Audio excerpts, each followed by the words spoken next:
All prayers God hears, but not all prayers God responds to. Lahat ng mga dasal naririnig ng Diyos, pero hindi naman lahat ng dasal ay sinasagot ng Diyos. Amen? Ano yung mga dasal na naririnig ng Diyos pero ayaw niyang sagutin? Una, ang mga dasal na may kataasan ng loob. If you pray with pride, yes, God will hear you, but God will not listen to you. God will not respond to you. Pinapaalala din ng ating Panginoon. Turo niya, huwag tayong magdadasal ng napakarami nating ginagamit na salita. Do not babble like the pagans.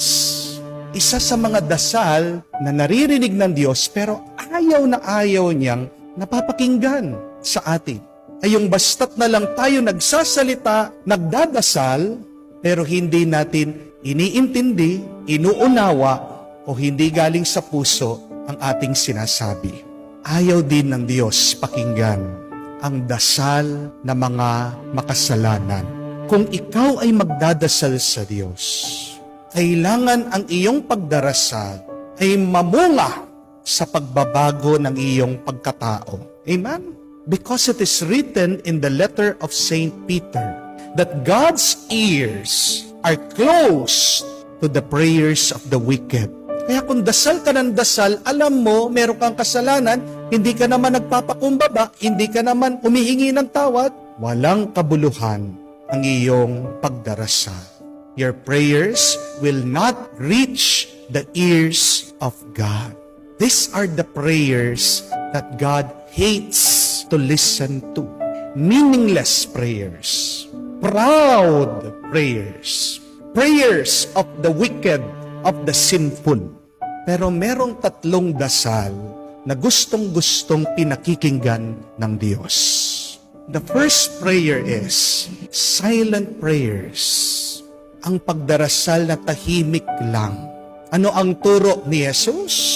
Sabi niya, kahit na wala kang sabihin, kahit na hindi marami ang iyong pangungusap o salita, alam na agad ng inyong Ama ang inyong kailangan.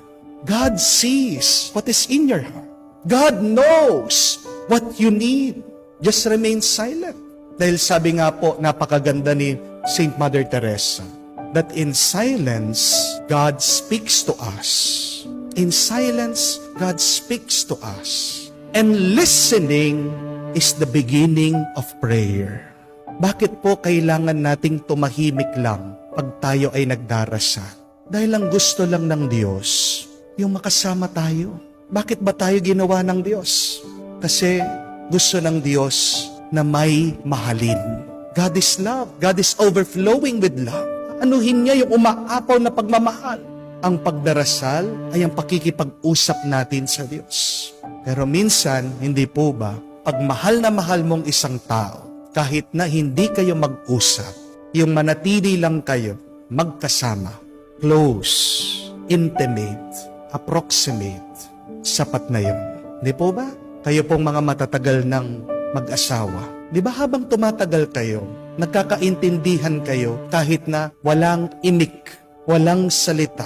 Pag tumanda na kayo, tumagal na kayo sa inyong pagsasama, hindi na kayo kailangan magkwentuhan hanggang umaga. Pag matagal na kayo nagsasama, hindi po ba sapat na yung magkasama kayo, nagyayakapan kayo, alam mo, nandyan ang bawat isa para sa Kanya.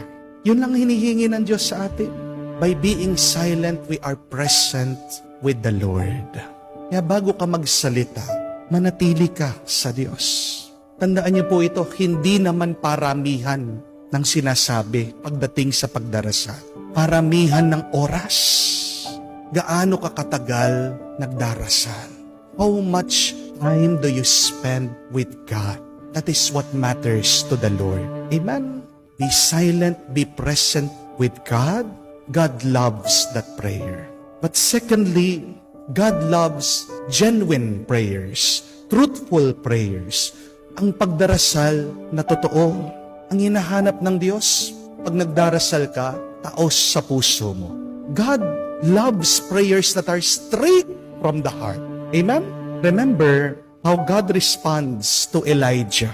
May kwento po sa Biblia, ang ganda, na itong propeta, hinihingi sa Diyos, Lord, patayin mo na lang ako dahil hirap na hirap ako. Nagpadala po ng anghel itong Panginoon para iligtas si Elijah. Hinihingi niya, patayin mo na ako, pero niligtas siya. Pero tingnan niyo po, ano ba yung dun sa dasal ni Elijah na narinig ng Diyos? Yung totoo, yung nandun sa puso niya. Wala naman tayong maitatago sa Diyos eh. Kaya nga, isa sa mga pinakamagandang dasal ay yung pagbubukas ng isip natin at ng puso natin sa Diyos. A true prayer is an opening of oneself to God. Tingnan niyo po, mababasa niyo din, di ba? Sa Ebanghelyo, pag humihiyaw, sumisigaw, yung mga tao sa ating Panginoon, nagpapatulong, yun yung naririnig niya. Kaya, tanungin mo yung sarili, totoo ba ako sa aking pagdarasal?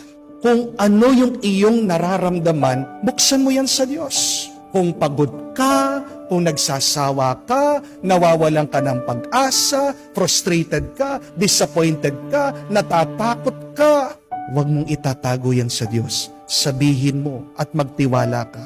Nakikinig siya at tutulungan ka niya. Amen? Third and last, God loves also the prayers of the faithful. Faithful praying. That is what God loves. That is what God hears, listen to, and responds. Hindi lang tayo dapat magdasal na may pananalig at pananampalataya sa Diyos. That is praying full of faith. Pero yung sanang magdasal ka, lagi, maging tapat ka sa iyong pagdarasal. Tinuturo po sa atin yan ni San Pablo eh. In his letter, he said, pray unceasingly.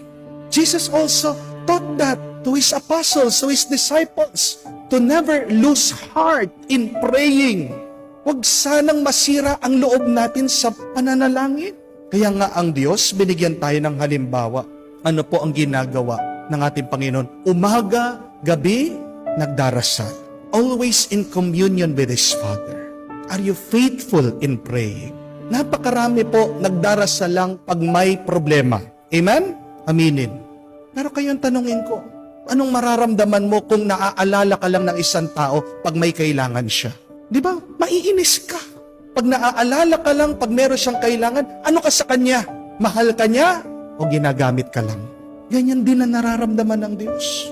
Bakit minsan nagtataka tayo, hindi tayo sinasagot ng Diyos? Baka naman, nagdarasal ka lang sa Kanya pag meron kang kailangan. Baka naman, ginagamit mo ang Diyos. Baka naman, wala ka talagang pagmamahal at katapatan sa Diyos. There is this very beautiful verse in the Psalms that says that God loves to hear those who pray to Him night and day. That those who meditate in the law of God night and day shall find delight. Tingnan niyo po, yung taong tapat na nagmumuni-muni, nagdarasal sa Diyos, ay makakatuklas, makakatanggap ng ligaya, ng tuwa at ng saya. Kaya nga po, sana wag nating kalimutan to remember these three very good qualities that God loves in our prayers. Dear friends, when you pray, just be present with God. Be silent. Secondly, be truthful. Maging totoo ka. And be faithful. Palagi kang magdasal. Huwag kang magsasawa. Kung ganito ka magdasal, hindi lang pakikinggan ng Diyos ang iyong panalangin. Pupunuin ka pa niya ng umaapaw na grasya. Lahat ng iyong pangangailangan ay pagkakaloob niya.